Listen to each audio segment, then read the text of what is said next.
2,000 people strong. And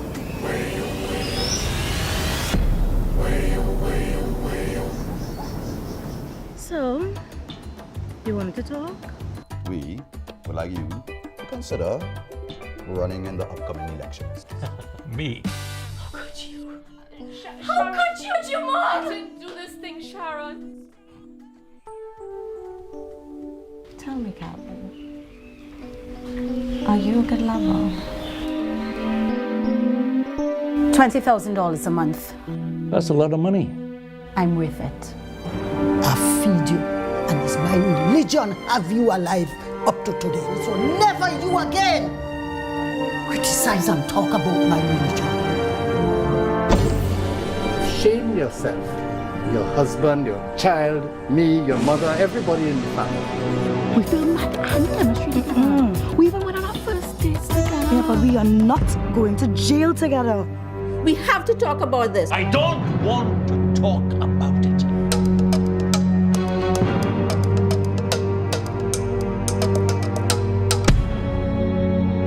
that woman is having my husband's child. What the hell does that matter now? That should be my child. Yeah, but it's not. There are no boundaries, boundaries of color or creed. I have a rule. I never get involved with anyone that I'm working with or for. Is there something you want to tell me? Not now. We're not just gonna bend them, are we? Hell no. Passion, love, and human emotions collide with absolutely no boundaries. No Boundaries 2024, coming soon to a theater near you.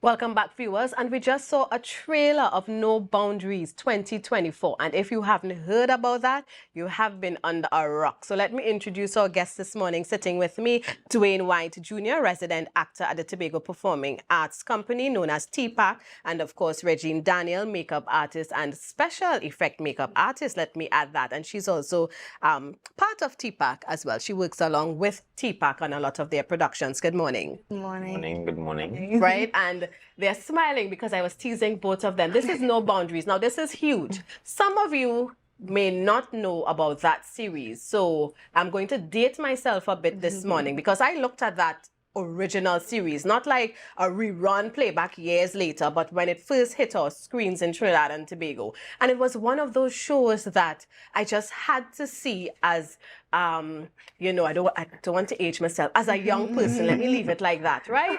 And because there was so much drama and some of the characters that stood out to me even now. I mean, Hansley Ajoda, you had Alison Brown and the likes of, you know, these huge personalities. And here we have two Tobagonians who are closely connected and associated with the No Boundaries return of the No Boundaries TV series that is hitting big screen next week. So let me just start one time with Regine. Now, you are a makeup artist. Tell us, what is your role in this production? Right, so I was the key makeup artist on set for No Boundaries. I worked along, you know, hair and wardrobe as well. So really just create the characters in terms of get the essence of the characters from the script and kind of envision what they would look like on a day-to-day basis, how their faces would look, how they would present themselves to society. And in the script, there are a lot of, you know, lovely ladies, characters that would, you know, like to look a particular way. So I was really, my job was to make sure that that translated on screen. And I don't think sometimes we realize outside of the actors on screen how much happens behind the scenes and even just applying makeup. Here you have to be consistent because your physical look of these characters have to exist throughout the entire, you know, series. And I want us to really understand the importance of what, because sometimes we say, oh, that's just a makeup artist, she just applied. But it's much more than that, you know. And I really want to big you up and make sure you are recognized because it's no easy task to have that, the mental notes you have to take and, you know, understand, as you say, you're helping bringing that character to life. You know, talk a little bit about the special effects. Where did you get your training? I've seen some of your work in T-Pax production where, you know, you take a regular looking person like me and at the end I'm transformed into a blue devil or a Medusa looking kind of character, you know. So tell us a little about your training and what that encompasses. Yes, well, I started off doing special effects makeup just basically practicing because I have a theater background and I, you know, wanted to get into doing makeup to kind of bring these characters to life. So I would have done little stuff on YouTube or whatever I could find. And then eventually I took some short courses with Stephen Taylor in Trinidad. He's a special effects makeup artist that's now abroad as well. And I studied abroad at CMU, College of Makeup, Art and Design, to really, you know, learn a lot more about special effects and to probably or hopefully, you know, bring it to Tobago and, you know, highlight it in a different way and use it to tell our stories. So that was my main goal behind doing special effects makeup, and continuously that's what I try to do. And what's the process like in order for you to land, you know, land being this makeup artist on such a big local production? Well, in terms of process, I mean, with film, the film community in Trinidad and Tobago is, you know, quite small still. It's growing, but it's still small. So, you know, working on different productions with different people, you meet different people that could, you know, recommend you for a particular job, and they'll be like, oh, you know, who's the good person to do this? And they'll put it on. And she's saying it so quietly and nicely. Let me tell you, if she's recommended, her work speaks for itself. She has to be awesome, right? And to be a part of this, I mean, because this is huge for the local film industry, and not just local, but it's going to be throughout the Caribbean region. So when you have the credits and stuff, you know, you see Regine Daniel, makeup artist, so however it's going to be described, you are part of. And this is history in the making as well, you know, and you are part of it. Yes, it's exciting. It's really exciting. I'm really honored to just be a part of it. And I'm just excited to see everything on the day of the premiere. Right? And let me switch focus to Mr. Dwayne White Jr., resident actor, and he will tell us a little bit, because we can't know too much. We have to go and see the film, right? So he's going to tell us a little about the role he played, the name of his character, and how he got involved in being a part of this No Boundaries remake. Well, good morning again, Tobago. I love the arts. So I got involved with Dr. Cyril Collier. He recommended me for a role and I auditioned. And I got the role of Calvin Wells. Yeah. So remember that, right? Calvin Wells. So when you go check out the premiere or whenever you view it, you're looking for not Dwayne, but you're looking for Calvin. Calvin Wells was my role, and his personality, it totally contrasts with mine. People in Tobago, and by extension Trinidad and Tobago, may know Dwayne as, hey, goofy, happy Dwayne, always smiling. But the roles I play mainly or dominate is the aggressors or the so-called, quote-unquote, the abusive roles that society deems bad and stuff like that. It takes a lot to put on that kind of persona. Right. And how do you really even prepare mentally? Because as you said, it's so opposite to who you are as a person. How do you mentally prepare yourself and bring these characters to life? Well, with my study at the University of the West Indies, we learn various techniques, and one of the techniques we use mainly is the Stanislavski technique. That involves sense memory and emotional memory, using, let's say, a past event to trigger an emotion. But you're not using the past event, you're using the emotions of that past event, to trigger the emotion that you are wanting to feel now. And that can be traumatizing if you don't have an experienced person to take you out of it, or let's say a psychologist that you can go to. But it's controlled. We have an awesome director who have training in that field, Regine. So this role of Calvin Wells, he's a young man in those times who don't like work, but like to reap the rewards and benefits of work. Right. Yeah, so... Sounds like, unfortunately, some people we have around even today, yes? It's quite relevant. It's quite relevant. It's quite relevant. Yeah, in those times, and he was young, age of 24 years of old, and in those times when your granny tell her that's Mother Miriam, played by Dr. Eastlyn Mackenzie. Right. Sweep the yard, fold up the clothes, Yeah. Calvin just go down the road. He go and play, he go and go by the wappy. Calvin is his own man. Calvin is his own man. Yeah. Yeah. And he got himself mixed up in a lot of trouble. Right. Made a lot of bad decisions. Right. Got himself mixed up in money troubles, in again woman troubles. Right. And if you want to know how it turns out, you have to make sure and stay tuned. And I want viewers, look at the flyer. Do you recognize anybody who's in studio with me there? You're seeing Calvin right there, played by, of course, Dwayne. How long did this production take place? And in terms of you being a part of it, what kind of hours we're looking at? Your time? Well, we started filming. It was like a 2 week. A 2 week, yeah, 2 weeks run. Right. Yeah, and we had, like, within that 2 weeks, I had like 2, 3. Well, Regine, I know it is off. Yeah, because she is working on everybody. I had like 2 days off. 2 days off, and then within that day, I was still there. The experience was great. Yes. So I consider no days off. Right. Yeah. But is this the first time working on a film like this? No. My first film was with Jared Primer and The Witness. Right. Okay. It's on YouTube via Triple Spade Studios. Yes. Yes. But that was my first film. Okay. So this will be my second official second film, and I see myself grown.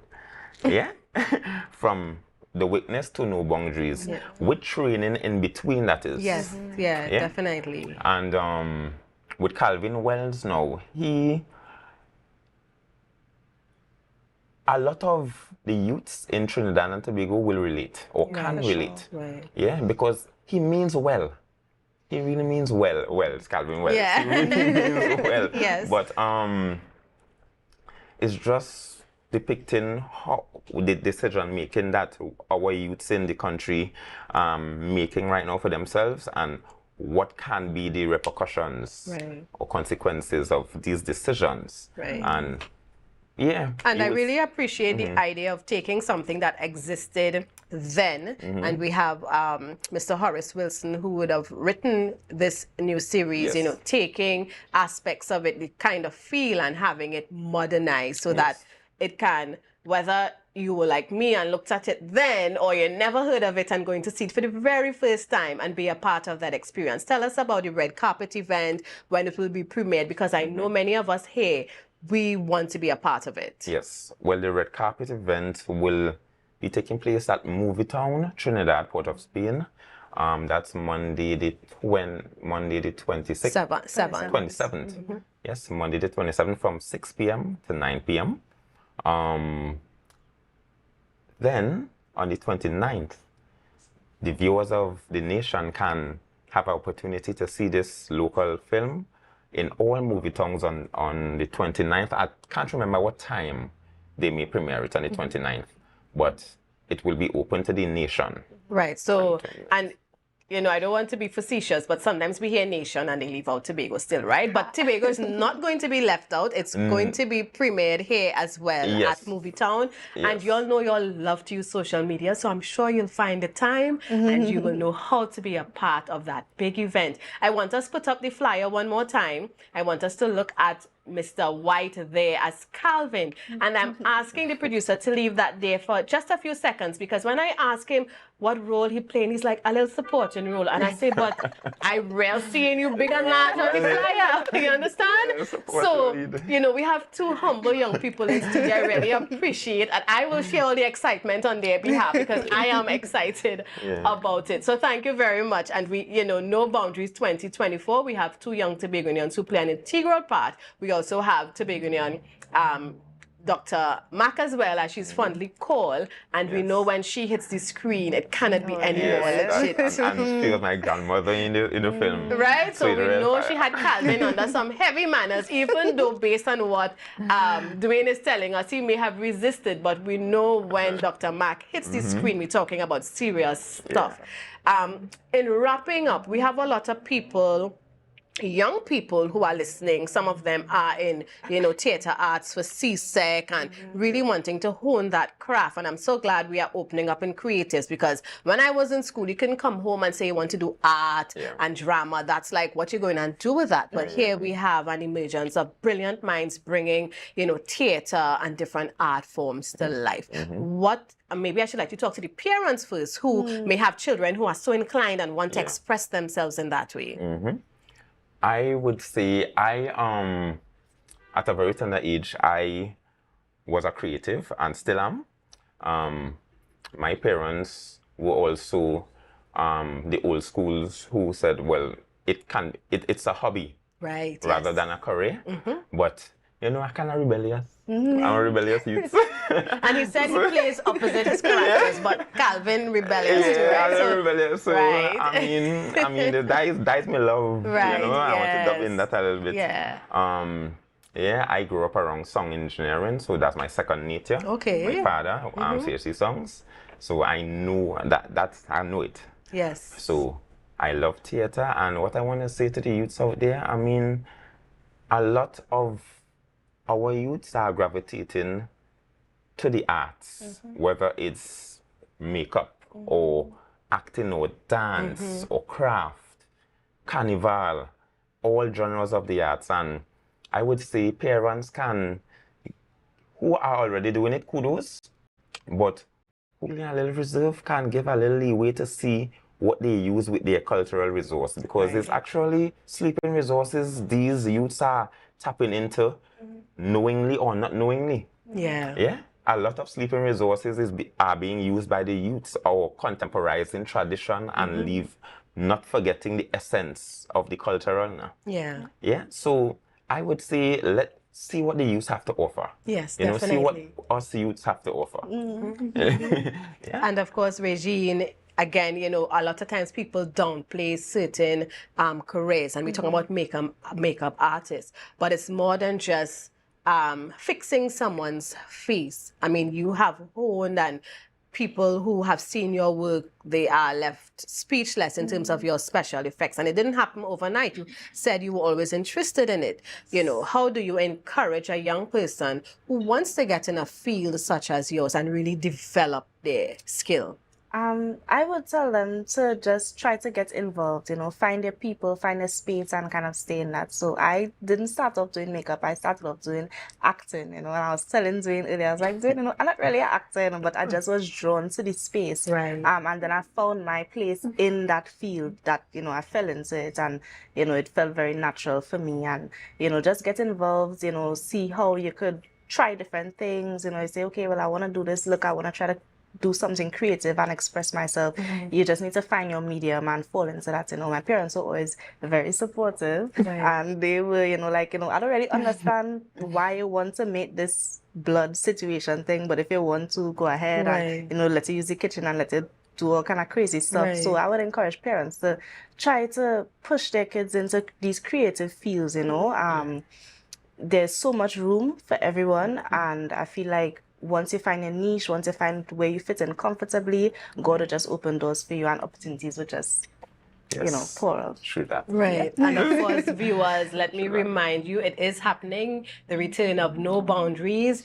Go out, support it. We have our makeup artist, Regine Daniel. We have Dwayne. I'm just thinking of Calvin, so I'm going to tell him Calvin again, right? It's so funny because I know we have to wrap up, but I'm so excited about this production and what it means, not just for the new generation, but for those of us who would have sat and looked at the original on the big back TV and that kind of thing, right? What it really means, and to have Tobagonians represent it. For me, that is so significant in something like this happening nationally, and Tobago is holding their own. It speaks to the development of what's happening as well in the creative industry. And for those of you who are in, kudos to you, kudos to both of you here. Continue doing what you do. Share the interest. And parents, again, you heard the advice. Give the young ones a little chance, steer them, let them experiment. And I think for many of us who go to school abroad, when we go to school and we see others emerge in their culture, sometimes we miss that. And I think if we expose our children to the creative arts from young when they go abroad, and sometimes we don't know where this can take us, it becomes quite, relevant. Yes, exactly. And we have a wide diaspora in the nation here. In Trinidad and Tobago, we have a wide diaspora, so we can actually have some sort of cultural knowledge. Yes. Let them have that cultural knowledge, All right, so thank you so much for spending time with us and be a part of that premiere at Movie Town. Again, sorry we don't have the exact time, but we'll get it out to you on our social media page as well and let you know the time and how you can be a part of it. And all the best on the red carpet event. Dress up, enjoy yourselves, represent. So thank you so much. Viewers, thank you for sitting with me this morning. I know you have stuff to do, but some of you all are listening in still. We really appreciate it. And thank you for being with us here on GMT. And Chanel will pick up from Monday morning. And as I always say, Friday begins the weekend for us here in Trinidad and Tobago. But be safe. It's a brand new morning, rise up to a brand